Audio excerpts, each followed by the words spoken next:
Yo, it's Mel from Rap Rankings. To hear the full episode this clip comes from and all the other episodes, stop by raprankings.com or search Rap Rankings on your favorite podcast platform.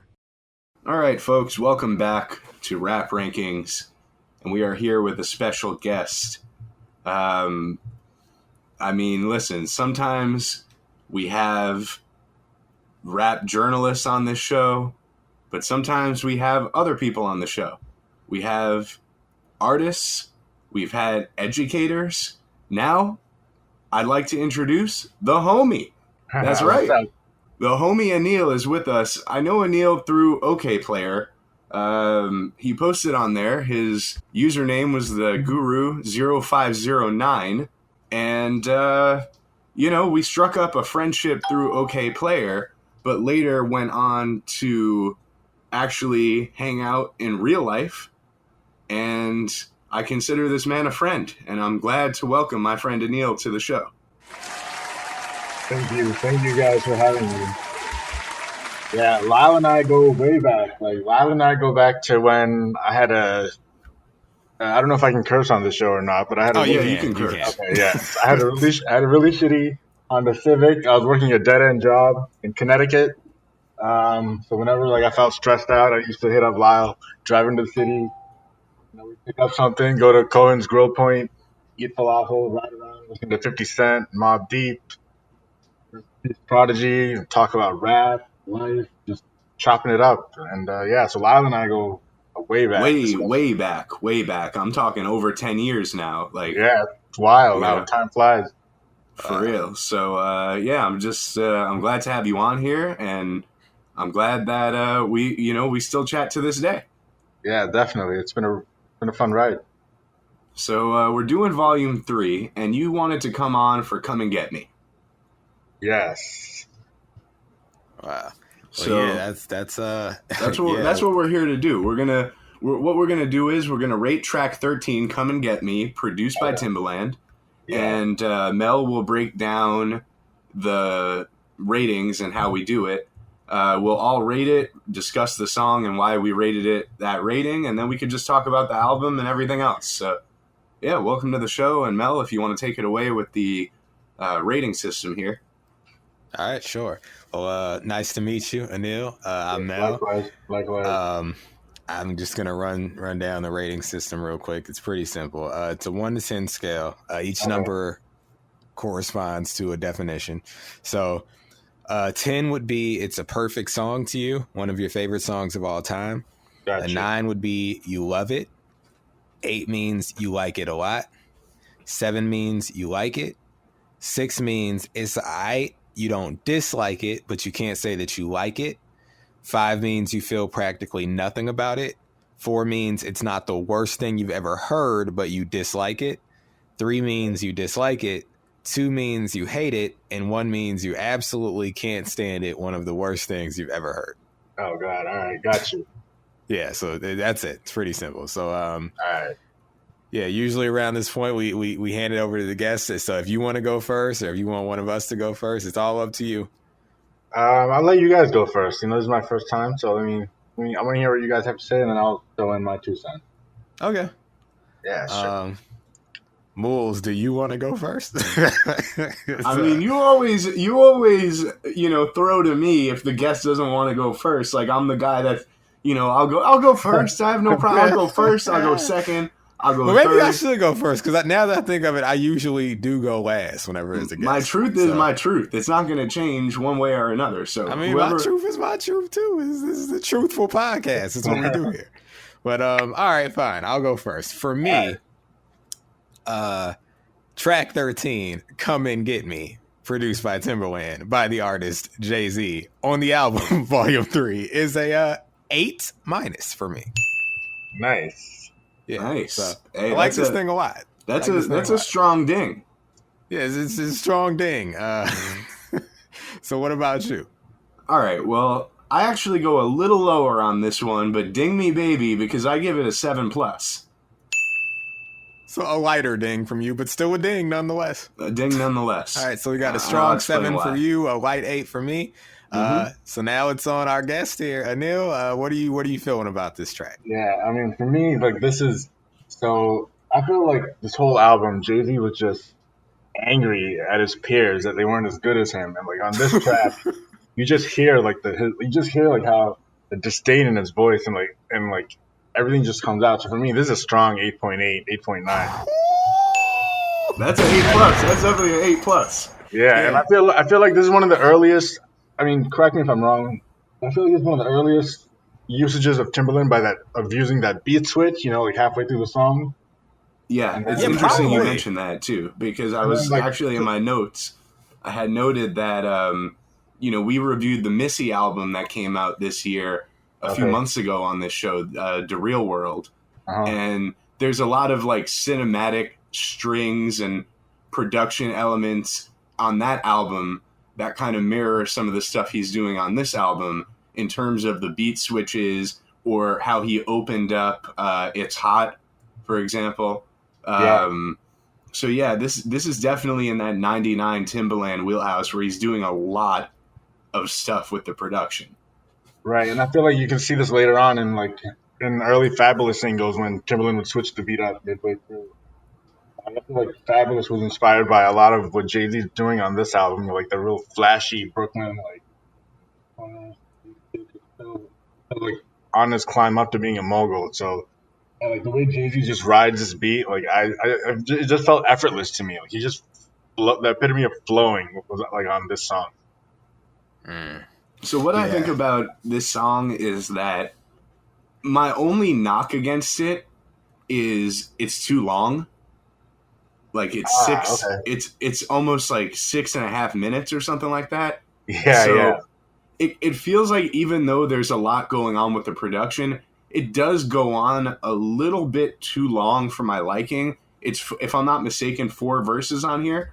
But Yeah. Yeah. to the credit of Jay-Z and Timbaland, number one, after the first verse, the beat has a drastic change.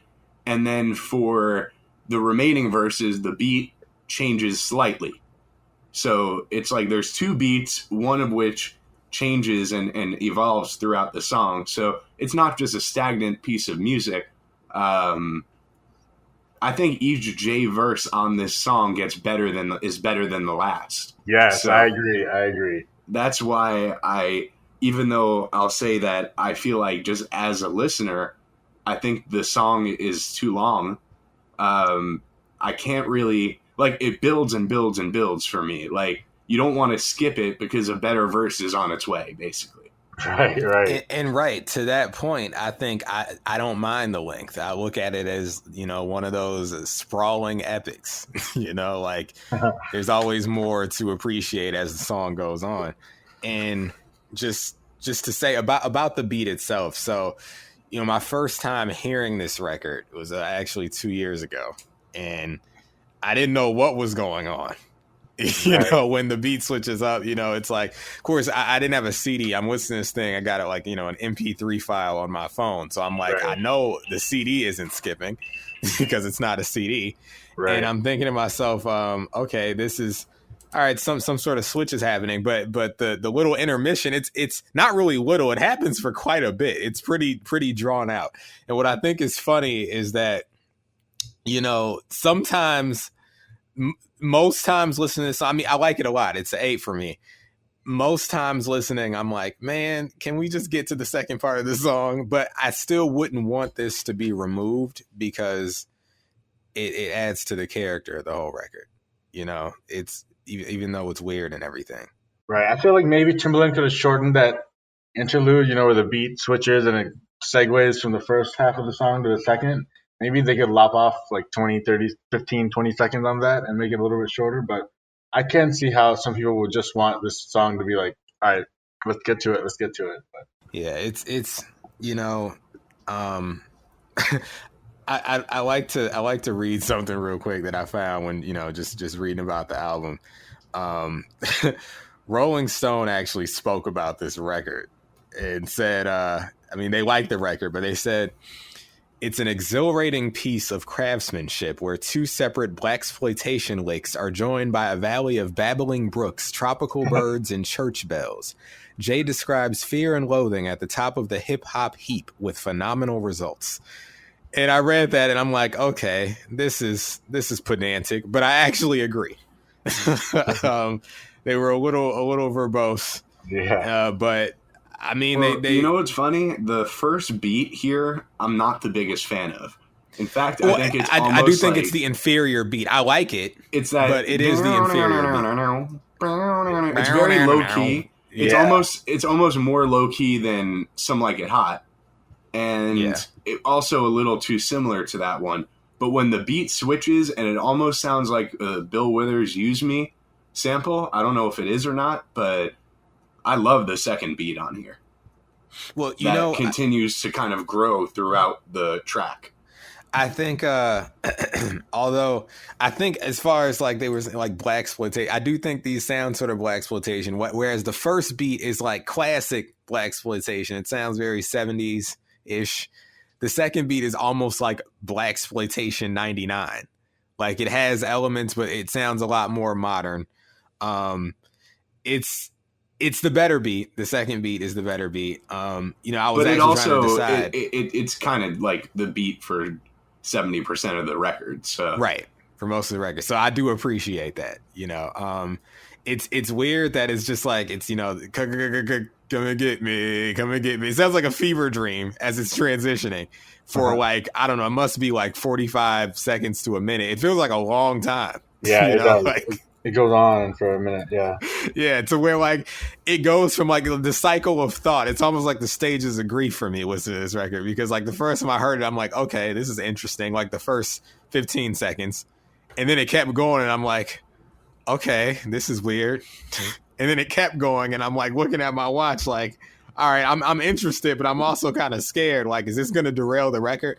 But it comes back in so strong, and like you were saying earlier, it gets better and better. And like you were saying, Anil, there's like a palpable like disgust from Jay here that I really appreciate.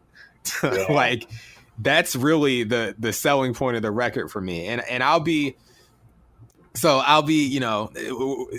this show we always say this isn't about rating, saying a song is good or bad. It's how much we enjoy it or don't enjoy it. And I must say my personal bias here regarding this record is I heard it for the first time 2 years ago during a very harrowing period of my life. Okay. And this song became an anthem for me. Yeah. And it's just one of those situations where it found me at a particular point in my life where I could really connect to it. I think I would like it. I like it as a song. I would have always liked it, but like it hit me at such a time where I was like, I felt like I was in the passenger seat with Jay. Like it's like we're riding out. Like, come and get me. Like, like you want me. All right. Like I'm puffing my chest out. It was a time in my life. So this song, it felt like every verse as it ramped up, I'm just getting more and more gassed up. And I'll say, sort of the transition between part one and part two, it's almost like a psychotic break happens. I mean, not only does it sound like that, but it's like him as far as showing mercy has just been like thrown and tossed to the side. Because by the time the second part of the song starts, guns are blazing, the inhibitions have been released, it's on. Like, this is what you wanted. This is the point you pushed it to. Come and get me. Right, right. I feel like I'm not sure exactly what the climate was like in '99. Like I think I was in seventh or eighth grade, maybe. Like I was in second grade. So so I'm a little bit older, but like I feel like at the time there were a lot of rappers who were throwing little shots at Jay-Z, but no one was really brave enough to like step up and say something directly. Right. And by him throwing all these little like barbs on this song, I feel like he's daring someone almost to be like, all right, like one of you step up from behind the shadows and like tell me what come and get me. So like, yeah, exactly, pretty much. I mean, he's starting with 50 on this album too, and this is before 50 was 50. Right. Yeah, I'm about $1. Who the fuck is 50 Cent? Well, I'll tell you who he is. Well, we know you will, G-Unit soldier. All right, calm down, Private Moulz. We did the Curtis review already. We'll do another 50 album. Classic. That album is so classic. Yeah. It's got. I'll say this. So just as far as the content, because we've discussed like the tone of it, but I mean, off the bat, like this is one of my favorite opening lines in the song. I remove your roof, nigga. Let the sun shine in. Like, just it's like, all right, we're already talking greasy off top. Like, okay, all right, I'm on board. You know, and it's just like 38 waist, enough to put 19 in. Really a 36 without the gun. I'm thin, but when the gat is tucked, I'm fat as fuck. Ignorant bastard. I'm taking it back to day This is one. almost like No proto kids. Rock Trust me, I know how Marciano, to if you raise think a gun. about it. Like Yeah. really tough talk over a really kind of low key beat. Yeah, it's just very what's the word I want? Picturesque. I mean, it's you can it's not hard to imagine these things. And the way Jay, I've spoken about this in earlier in the season. There's a certain conviction when Jay raps, whereas even if he didn't live that lifestyle, and I believe he did, the way he raps these things, you have no choice but to believe that he's been around this stuff. I mean, it's just, I don't ever doubt the things that he's saying here, even though I know in reality at this point, he's, a platinum selling rapper. He's on his 4th album.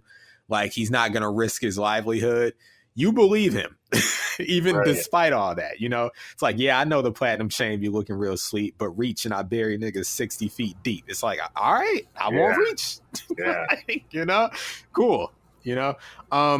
And what you're saying as far as, him being fed up with rappers and it's like he takes a bunch of different approaches to this concept. Not only rappers, like threatening to like take his spot. Oh, the third verse is like the master class on this specific subject, I feel like. Well, yeah.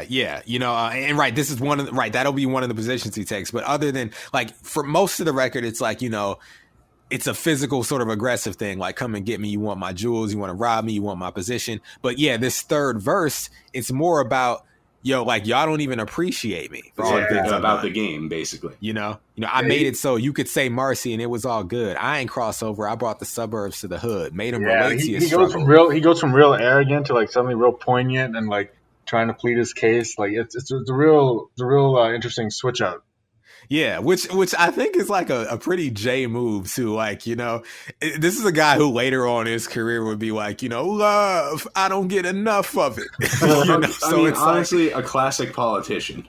Right. Yeah. It's like he's trying to appeal to us, It's like I made him relate to your struggle, told him about your hustle, went on MTV with do-rags. I made him love you. It's like he's really rolling out a case here. It's like, yeah, how could you not love Jay after all he's done, It's like, yeah, it's basically, that whole third verse, it's, man, like he said, I expected to hear Jay if it wasn't for you, but instead all I hear is buzzing in your crew. It's like, right.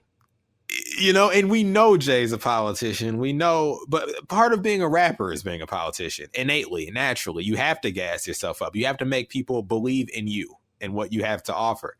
And at this point, though, given his catalog up to Reasonable Doubt, Volume 1, Volume 2, I mean, it's not like he's lying. Like you kind of have to sit there and respect it. He's popping off, but it's justified.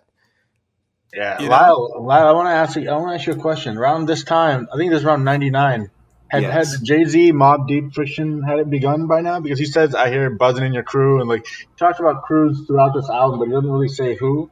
So I'm just wondering, had that beef like started to simmer yet by 99, 2000? Because I know Takeover was 2001 where he really came out. And that that's a good question, but I think that would have been something that, because I read P's book and he didn't reference anything at this time specifically. Okay. Because keep in mind, they're just coming off of Hell on Earth, right? Right. And they're not yet. I don't even think Infamy is out yet. Murder Music. I think Murder Music comes out after Hell on Earth, right? Right, yeah. Right. Murder Music comes out after Hell on Earth, then Infamy, and then Blood Money. No, then America's Nightmare, then Blood Money. Yeah, I think all this shit started between Prodigy and Mobb Deep and Jay in 2000. Okay, so not quite there yet. All right. Not quite there yet, but like you said, Jay's looking for a reason. Yeah. Yeah. Yeah. Well. I mean, Now, 99, though, interesting. I mean, now that I'm thinking back, and I've referenced this on a part we haven't recorded yet, but I wasn't really like tapped into Jay too hard in 99, which is crazy because I was in 98. 98, I got on the Jay wagon. Oh, He okay. brought the hood to the suburbs and I bought in. And Yeah, yeah, volume 2, I bought that shit. And then yeah. volume 3, I didn't buy. And it wasn't because I wasn't feeling Jay anymore, but all I was hearing on like TV and the radio was Big Pimpin'. And I felt like the Oh, push behind this album wasn't as big as the push behind volume 2 in terms of all these huge songs being on that album. yeah, So, being that I was only, 12 years old when this album came out, yeah. this is a time of making decisions. And I think in 99, if I had to think back, I was probably feeling like Dre, 2001, definitely. Yeah. I was messing a little bit with the Slim Shady, although my Eminem fandom would blossom more around the Marshall Mathers era. 99, I was definitely feeling DMX more than I was feeling Jay. A couple people. And it wasn't until Dynasty where he kind of got me back. Got you. So, in 99, I wasn't that tapped into Jay. So when I came around to this album in the early 2000s, I was already probably like 2-3 years late on this thing. Got you. Yeah, I think I came around to this album a few years after it came out too. In '99, I had my backpack on pretty tight, so I was listening to a lot of like I was listening to a lot of like raucous, Def Jux, like all that stuff. So I thought Jay was a little bit too jiggy for my taste, but once someone was like, "Oh, there's a primo beat on here, and he's really rapping his ass off," then I went back and I was like, "Oh wow, he's Yep. going hard on this." And then when I came, yeah, in '99. I'd be lying if I said I was a diehard Jay Z fan too. Like I was a fan, but I wouldn't think I checked like you. I was pretty biased towards the Midwest and the East Coast, so Big Pimpin' I didn't really appreciate UGK at the time. So Hmm. like it And I didn't mean, really Big Pimpin' sounds nothing like a UGK song. So, right. I mean, musically, that song, Big Pimpin', is not just an outlier on this album. At this point, it's a huge outlier in Jay's catalog to the point where, I really like Big Pimpin', especially now going back on it, as we'll probably have already heard on this review. But I did note, like, while I was going back this week and re-listening to this album, how, like, Big Pimpin' becoming a huge success and crossing over to pop radio and stuff, like, what an interesting thing that is, because it sounds nothing like anything. Right. it's an odd record. I mean, it has that you know, I mean that's a Timbaland production, right? Oh yeah, I mean, Jay says Yeah, it in the and hook. he utilizes him Yeah, a yeah. lot on this album. But like, yeah, it was different for Jay-Z. Obviously, like you said, different for UGK. I mean, there's a reason Pimp C didn't want to be on the thing, Yeah. But yeah, and I think it's records like this though that always typically end up setting the stage for further career moves. I mean, you got to think, like, say there wasn't a Big Pimpin', like, would the next J album or the next J moves end up being what they would have been? I mean, when you succeed at that level, I would venture most artists, they never want to, Well, no, not for nothing, but Dynasty, the big hit off that album was "I Just Want to Love You, Give It to Me," yeah, and that song to me is a lot more conventional than Big Pimpin'. Now, if that would have came as the single for Volume 3, I think that's a safer play. So, right. but putting UGK, who was a regional act at the time, on a Timbaland beat that was, even for a Timbaland beat, was pretty out there, Yeah. and the song actually becoming a pop success is really it's a really like amazing happenstance, honestly, that it was able to kind of fit in to the radio playlists at the time. Was that like at the time? Was that one of the more prominent North South collabos? 'Cause I feel like in '98, Aquemini came out, and that had "Skew It" on the Barbie with Yeah. Raekwon. So I feel like Mhm. maybe Jay, being the student he is, saw like how he could kill two birds with one stone, by hitting two Dude, in markets. '99, when Jay did Big Pimpin', I was watching the video, I would hear the song, and I'm like, who the fuck are these other guys? Like, there's two other guys on the song. And that it was funny because on the hook, he's saying it's the Jigga Man, Pimp C, and BUNB. And I'm like, what does BUNB mean? Like, is that like a radio I thought station? The same thing. I used to think it was a radio station, and I thought it was the Jigga Man Pimp. Like, the Jigga Man Pimp, because Big Pimpin'. It's the Jigga Man Pimp, see? It's the Jigga Man Pimp, see? Oh, I can see that. On BUNB, and I'm like, BUNB, is that like a radio station somewhere that I'm not familiar? Like, like WQHT, something radio like that. Voice. It's the Jigga Man, Pimp C on BUNB. Like sounds like a morning show. It sounds like a morning zoo with two guys, two obnoxious radio hosts that are yelling into the mic at 5 in the morning, and on the radio station BUNB 93.7.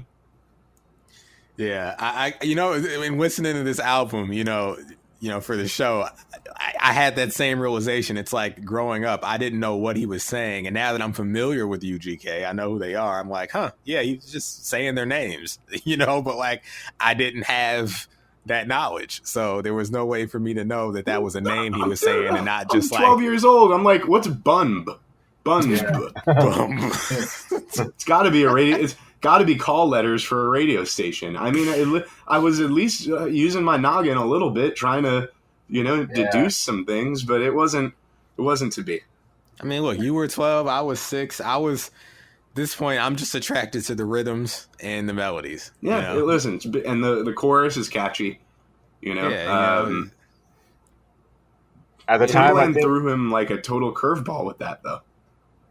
At the time, you couldn't even research what it is because there's no Google. Like the de facto search engine was Yahoo. Lyle would have been Yahooing what BUNB is. Like, and listen, they hadn't started really covering UGK as a national act yet. So I would have looked up BUNB and I wouldn't have found anything. They would have been like, listen, they're just as confused as I was. Yeah. Yeah, you would have found like a freaking honey bun review website or something. Because I didn't really get on UGK and start listening to them until Mike Jones, Paul Wall, Slim Thug, like Still Tippin'. Once that came out, gotcha. And then I started looking into Houston rap, and I'm in high school just like discovering UGK and Devin the Dude and stuff like that. Like, and I'm loving it, but it wasn't until like 04 probably. Yeah. So, I wouldn't understand what the hell Jay-Z was talking about on the chorus of that song. But what's funny to me is like, you have, this is an interesting record too from Timbaland because it's got that crazy beat switch in it. And then after the beat switches, the beat continues to grow. And then you have It's Hot, Some Like It Hot, which is like the most conventional of the three beats. Right. He was using Jay as a guinea pig a bit, like on this album. But what's funny is the weirdest one ended up being the biggest hit. Yeah. It's funny how that happened. Like, man, I mean, the music industry, you could study it for years and still never know. What's going to pop, why it's going to pop. You would think a weirdo beat, like, for that time, a weirdo beat with two relatively unknown features, from a guy who really just got his footing in a mainstream sense with Hard Knock Life. You'd think they wouldn't take a risk like this, and if they would, it wouldn't work. And yet, this is one of his biggest records. So, thinking about just the New York and South cosign in general, like, I never heard Scarface until Office Space came out this same year. The movie? Okay. Yeah. And Damn It Feels Good to Be a Gangsta by the Ghetto Boys is on there, and it's prominently used in the film. And I'm like, I love this song. I want to download it. And, who are the Ghetto Boys? And, Scarface. I've heard of this guy. And then all of a sudden, Jay did a song with him, In Cold Blood, or not In Cold Blood. What is it? Guess Who's Back? Guess Who's Back off of The Fix. And, that was like, Jay-Z was telling us in New York, like, he's good, guys. Like, I respect him. Like, you can go ahead and like him too if you want. Yeah. Like, it's crazy just thinking about, like, yeah, Raekwon was on Aquemini, and that was, like, around the first time I heard of Outkast. A lot of shit, man. Like, until the South really, in the mid-2000s, ended up with, like, a serious foothold nationally. Before that, it was kind of just, like, if a East Coast rapper featured them, Right. or even a West Coast rapper, you know, like Snoop Dogg working with No Limit. It's like I wouldn't know who No Limit was until Snoop Dogg told me who they were, and then make them say, "Oh," all of a sudden became a national hit. Right. I remember reading an interview with Juvenile, and he was saying that like a lot of people didn't take him serious until Jay hopped on the Ha remix, and like Mm. a lot of us don't like the Ha remix because we think Jay. A lot of people will. I don't think Jay's verse is as good as Juvenile's, but he really helped in breaking Juvenile into like a new market and new crowd by hopping on that remix. So Word. And just Yeah, like Too Short, you know, on the last two albums, like, who the fuck is Too Short? We don't know who that is in New York. right. I think in a lot of ways, and it's not Moulz isn't to just bring this guy up because I'm not trying to bring this guy up. Who's but that, I Drake? think, well, yeah, but I think it's similar moves in a lot of ways, and we know that he studies Jay. He studies all the people before him, and I think this is one of those moves he picked up as far as, having a finger on the pulse of what's happening in other regions and Mel, trying to incorporate there's it. one major difference. When What's Jay that? was doing it, there was such a thing as regional music, and if it didn't break out nationally, no one ever heard it outside of that region. Oh, of course. And now I'd say ever since like 04, 05, it's been ever different. since the internet took over as the main ever since space. the high-speed internet and social media, the marriage of those two things took over, and now someone in South Dakota can tell me about the best rapper in South Dakota who I would have never found out about if it wasn't for the internet, which kind of ended these sort of... chances are that South Dakotian rapper is going to sound like they're from Atlanta. Right. Because the regions have completely melted Or, away. Or they might sound like they're from New York in 1994. Right. Or California, like West Coast. Like, you never know. Like, I thought Uzi was from Atlanta for the longest time, and he's from Philly, Yeah. And that's not what you would think the Philly sound is, but... I thought the same thing when I heard Don Q for the first time. I was like, this guy's from the Bronx? Really? Like, but... like ASAP Rocky's whole thing when he came out, it was like, he's kind of has a Southern flavor to him. Right. He's from Harlem, but he's repping like Pimp C and that whole like, down south DJ He's Screw. leaned out and he's, all this stuff. And it's like, just that the influence of that internet age, this internet generation, the internet era where everyone can be from wherever they want to be. You know? And you got people in New York who are like banging Screw and Coming Don. And I'm just like, okay, well, you're a fucking weirdo, but be that as it may, like, hey, like, live out your candy painted fantasies all you want. But, like, that's the difference, Mel, because, like, right now Drake can put someone on a song, but it might be a dude from Philly. His approach is more so because we don't have regions. It's like people who are bubbling, like right underneath, no matter where they're from. It's like, it's like, I'm hearing about this McConan kid. Let me put let me co-sign that. Or it's like, Little Dirk's been working hard for years. Let me throw Dirk on my latest single. Or like, it's a very strategic, in the timing. Maybe he's reaching people who ordinarily wouldn't be. You look at the gap between Drake's sales and then his contemporaries. Right, and I think that's the main difference, I would say, between him and Jay, is that Jay, I think it was always from a position of, I like this. Like, I genuinely like this. Not that Drake doesn't, but like, let me give this a platform. I want to do a record with these people because I like them. Whereas Drake, it's like, not only do I like them, I know I can expand my network by doing this record with these people. Jay didn't have anything to gain. Well, not just expand my network. I mean, he was saying like, he was trying to get Pimp C on a week ago before he put Too Short on there. Right. And like, what would that have done for Jay? Nothing other than him wanting to rap with Pimp C. Right. Or at least do a song with Pimp C. And, that continued, obviously he was after UGK, Pimp C. he got them on this album, but you know, he wasn't able to get them on the last one. But it's like, who is he doing that for, really, at the end of the day? Right. You know, I didn't know who the hell. Bro, the song said Big Pimpin' feat UGK. And I'm like, what's that? Like, who are these people? You know, still didn't know. I was a kid. Yeah. And what's interesting is, like, to bring all that back to Come and Get Me, it makes his just like his disdain and his frustration that much more valid, you know, in a record like this. Cause it's like, listen, I'm still Jay. Like, y'all the one saying I still want to just rap with the people who I respect. You know, I'm still making these moves. When I make these crossover hits, I'm still talking about us. I'm still talking about our experiences. I mean, he says, you know, the funny thing, I represent y'all every time I spit a verse, and that's the shit that hurts.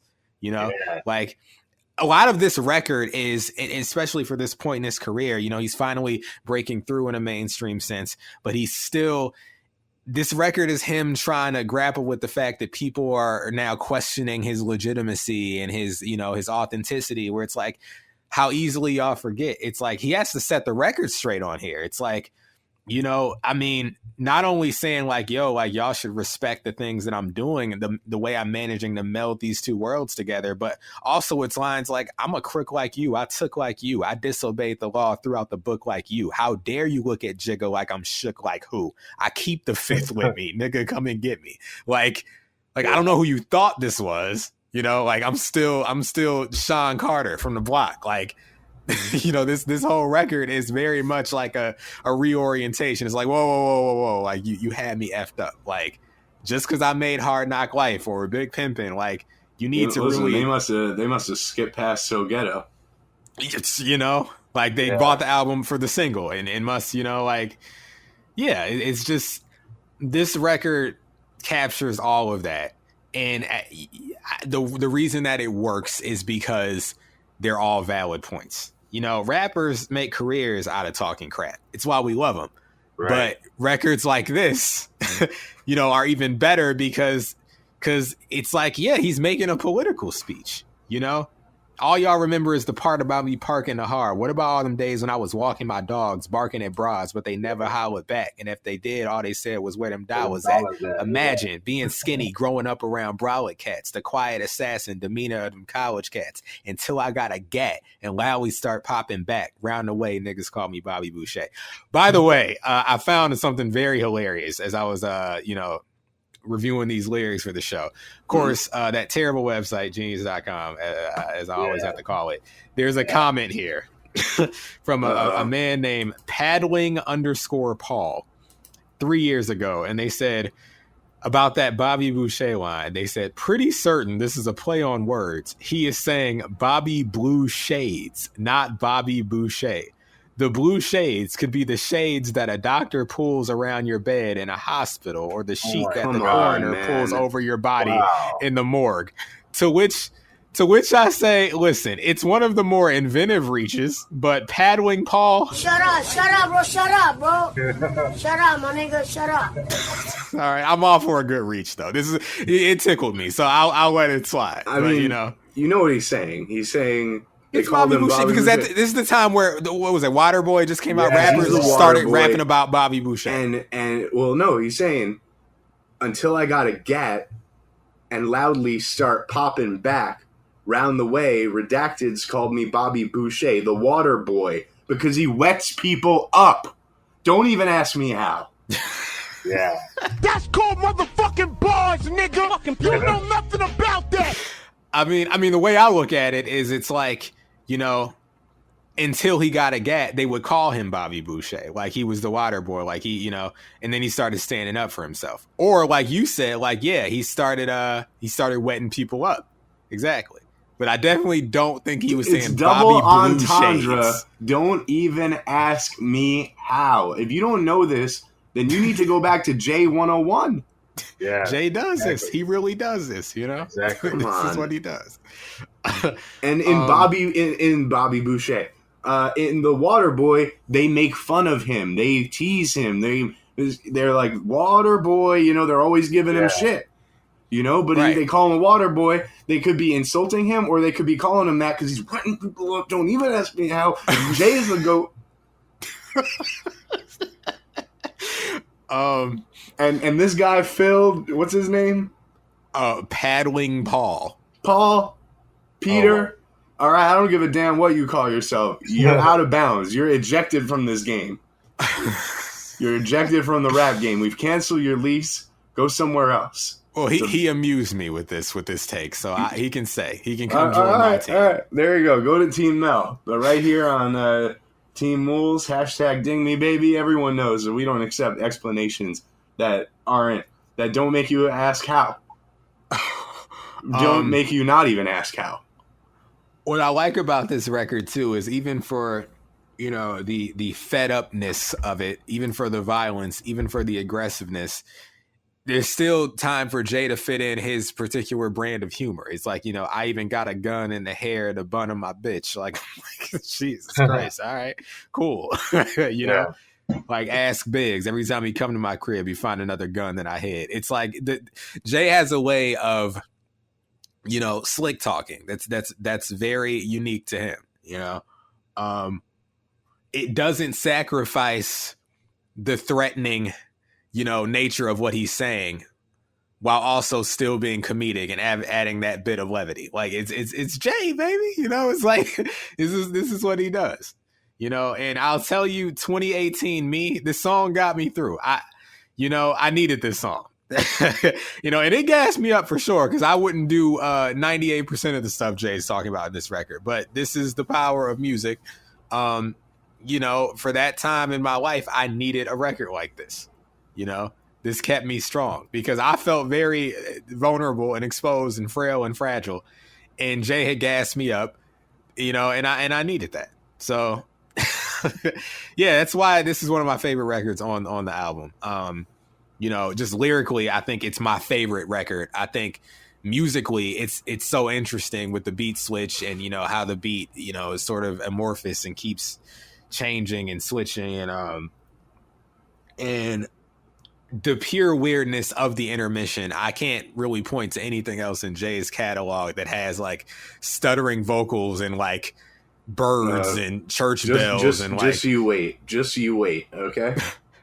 Trust me, I could be forgetting something. You know, I've heard every Jay album. Once we get into like Kingdom Come and Watch the Throne and Blueprint 3 era Jay, like he's going to be doing a lot of weird stuff and taking a lot of production cues from the Very Bad Man. So I pretty much checked out of Jay's catalog after Blueprint 2. I mean, when Blueprint 2 came out, I pretty much made my own version like everyone else. I picked and chose what I liked, and, you know, B-side, singles, and then once that came out, after the next album came out, I was like, yeah, I don't think I can rock this. So that was it for me too. Like, because the thing is, I got on board with Volume 2, and I became accustomed to a certain kind of Jay, and I think the last remnants of that Jay are on Blueprint 2, and then also the hints that he's about to become corny is on that album too. And then you know, I mean, he's rapping with an Austin Powers accent, for Christ's sake, on that album. Like that was the low point for me. I was like, come on, dude, you're reaching now. So but 03, I was in 10th grade when Black Album came out. 11th grade maybe. I was in 11th grade actually. So I was in 11th grade when the Black Album came out, and he's talking about, I don't wear jerseys, I'm 30 plus. Give me a fresh pair of jeans nigga, and a button up. And I'm just like, bro, I'm in 11th grade. Like, you sound like a cop. You know, he became like, he stopped being my friend. He like started acting different. Yeah. You know, he just became a different man. And that's fine, you know, because as I get older, you know, I understand that you can't be on the same bullshit you've always been on.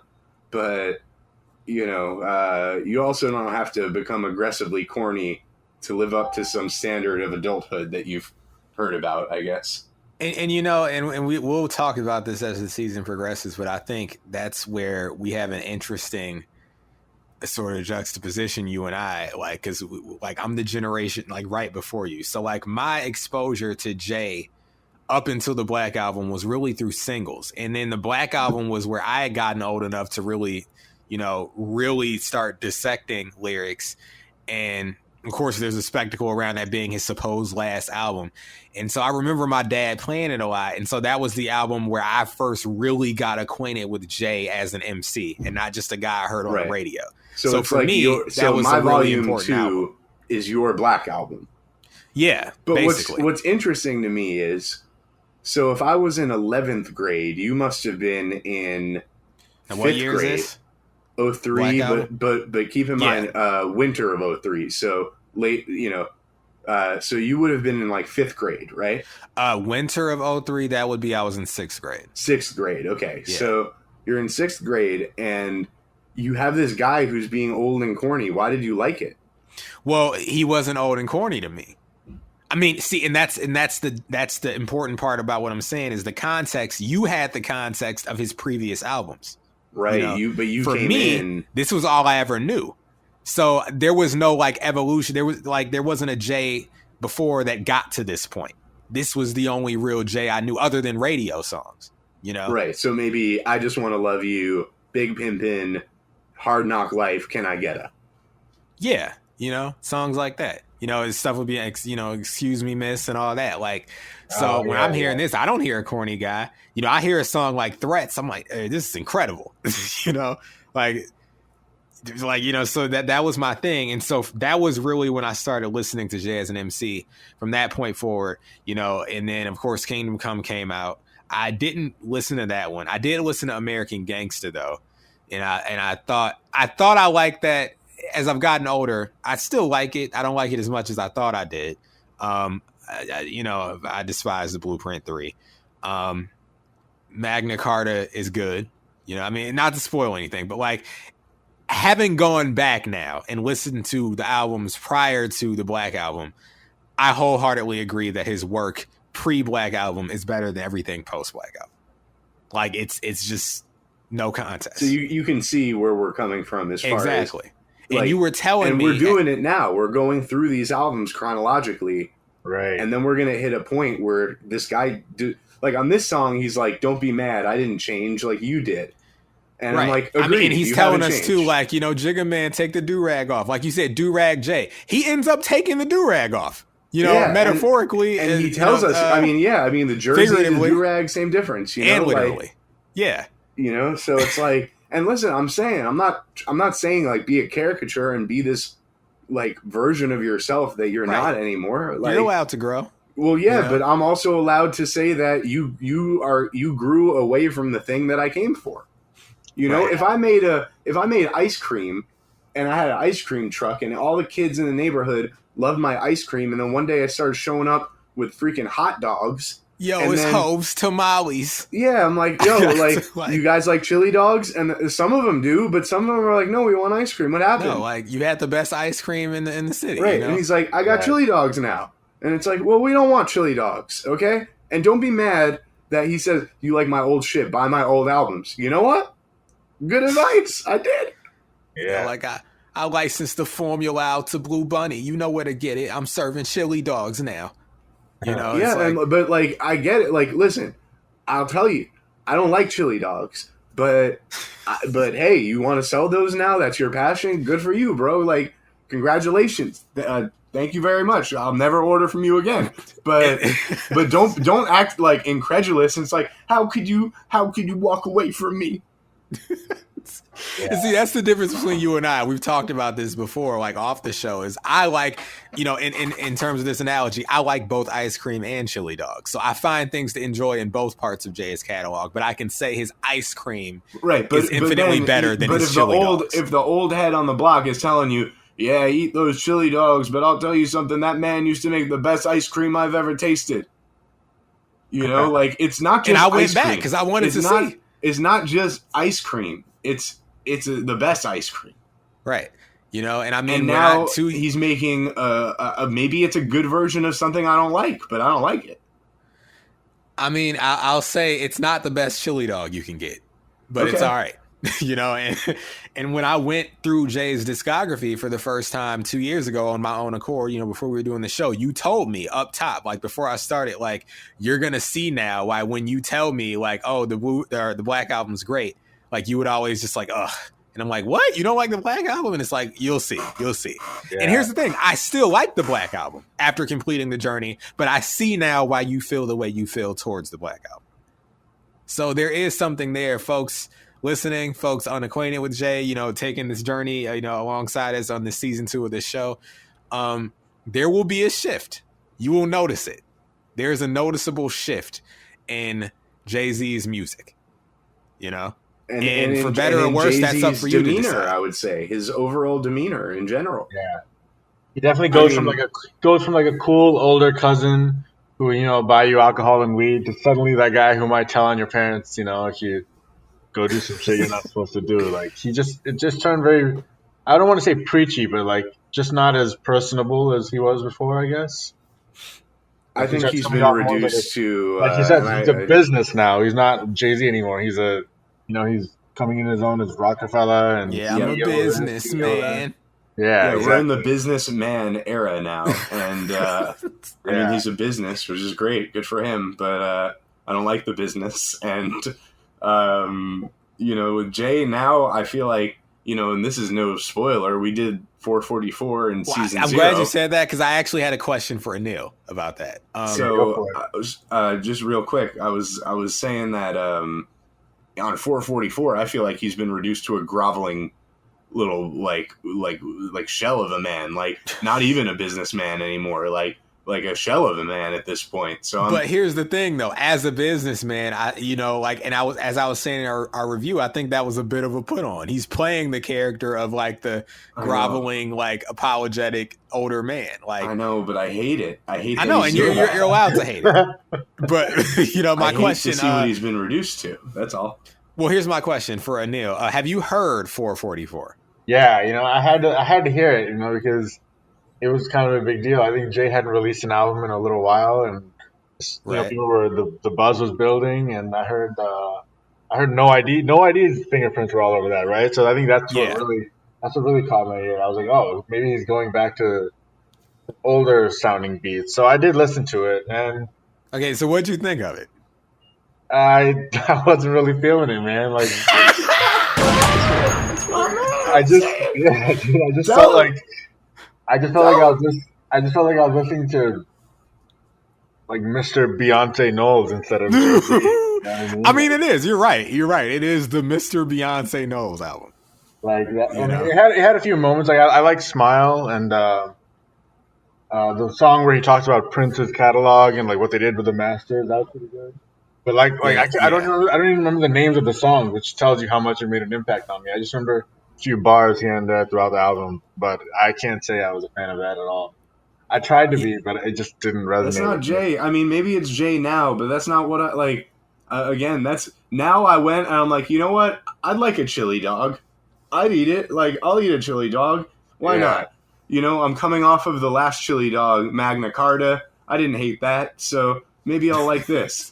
And I went, and he's like, I'm not doing chili dogs anymore. I'm doing tofu dogs. I'm like, oh.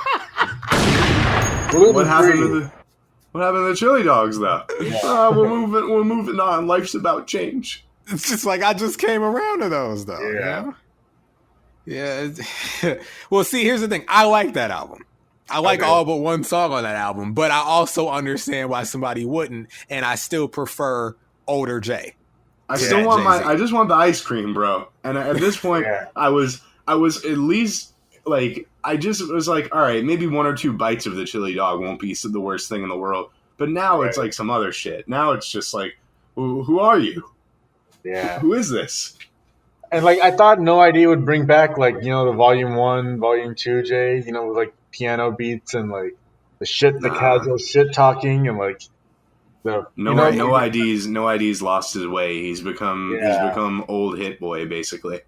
Yeah. Wow. So I was like, wow, that was pretty harsh. But like it didn't hit me as much as I thought it would. I tried. Hey, and that's all that matters. You tried, you know. Yeah. It's all life's about you know, trying. Yeah. Right. So, you know, but luckily we don't have to talk about that era of Jay for a lot of weeks now. We're still in this volume 3 and this Come and Get Me. And yeah, this is probably, if it's not my favorite song on the album, it's like 1B with 1A being something else, you know, but yeah, that's all I got to say like about it. the record. I like it, bordering on really liking it, but the length is a bit of a detractor for me. I think for me it's got to be like, I think it might be my favorite. That's why as soon as Lyle asked me what song, I was like, I jumped on this one right away. Word.